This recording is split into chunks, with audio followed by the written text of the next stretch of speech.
Yo, what's going on, guys? This is Joey Central here. Today's video is going to be a bit different, and honestly, it's going to be one of the harder videos that I've had to make. So I'm making this video strictly for those of you who have subscribed to me for my Street Fighter 6 content. A lot of you guys have subbed to my channel since I first started playing Street Fighter back in 23, and you guys don't just watch the videos, you guys show up to the live streams, you guys hang out and chat, you hit the like button, you leave comments, you engage, you recommend my videos and my content to everyone, and overall, you guys are just really cool. Now, I normally don't upload videos to announce that I'm leaving a game. The moment I'm dissatisfied with any game or I just get bored with it, I stop playing the game and I move on. I don't make the usual I quit YouTube videos that all these other content creators make, only for them to return the said game a month later. But in this case, however, I feel like it's a little different. Those of you who have subscribed to me because of this game, you guys have stuck around for a long time, and you've been one of my best supporters. So I feel like the least I can do is provide you with a bottom of the heart, thorough explanation, instead of just quietly dropping the game like I would have with all other games I've quit in the past. The truth is, as of right now, I think I'm pretty much done with Street Fighter 6, and I'm going to tell you exactly why that is. So let's start with the immediate catalyst, the Season 4 roster reveal. To put it bluntly, I have zero interest in this lineup, and I will get to the rest of that in just a moment. But at the moment, I want to talk about Capcom adding Tifa Lockhart as a guest character. Look, I don't even like Tifa, and I never care about Final Fantasy. To me, this is just a completely wasted guest character slot, but even looking past personal preference, flooding this game with guest characters is actively hurting the legacy cast.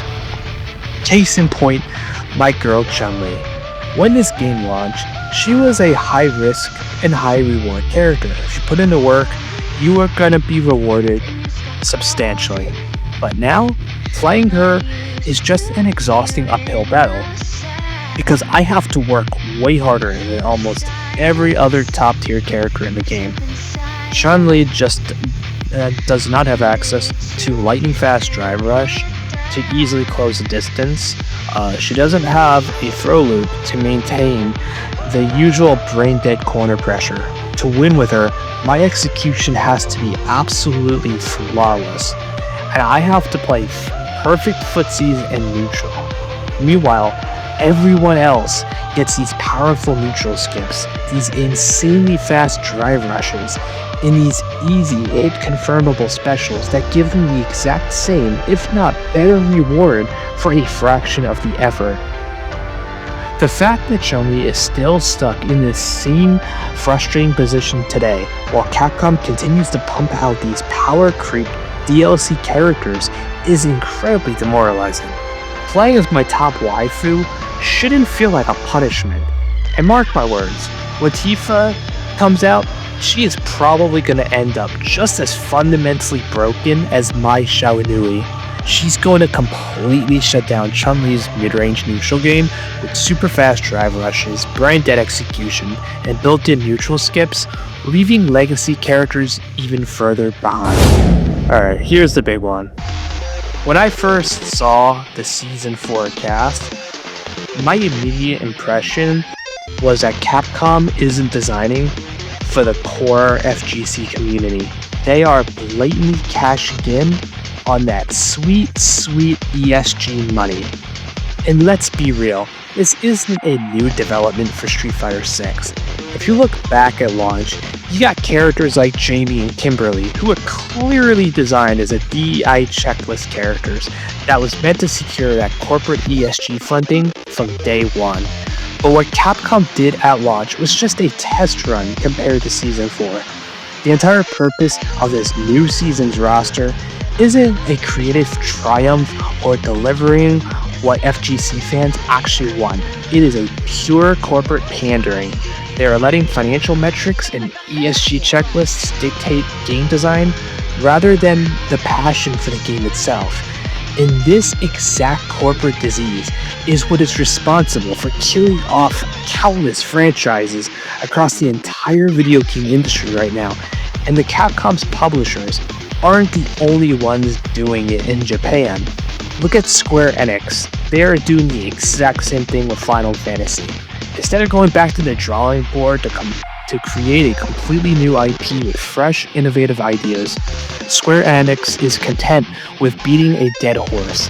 They just put out statements about how their focus for the next Final Fantasy title is prioritizing and highlighting queer relationships to enhance realism.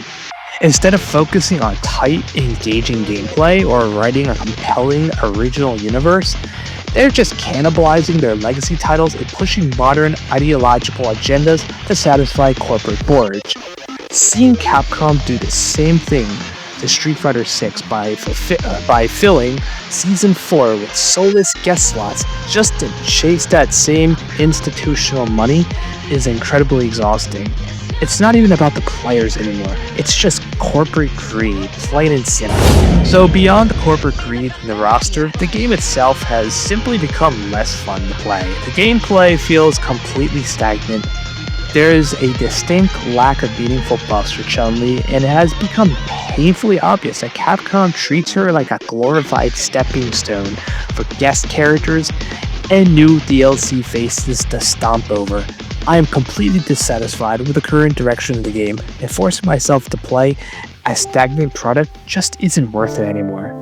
So, where does my channel go from here? Moving forward, my content is going to pivot. I'll be focused heavily on Goddess of Victory Nikkei, alongside covering any updates, news, or gameplay regarding Stellar Blade Blood Rain. As far as my Street Fighter 6 community is concerned, I completely understand if you guys want to move on, but I truly hope you stick around for the next chapter to see how it unfolds. Thank you all for the incredible support over the last 3 years. You made the journey worth it, and I'll see you guys in the next video.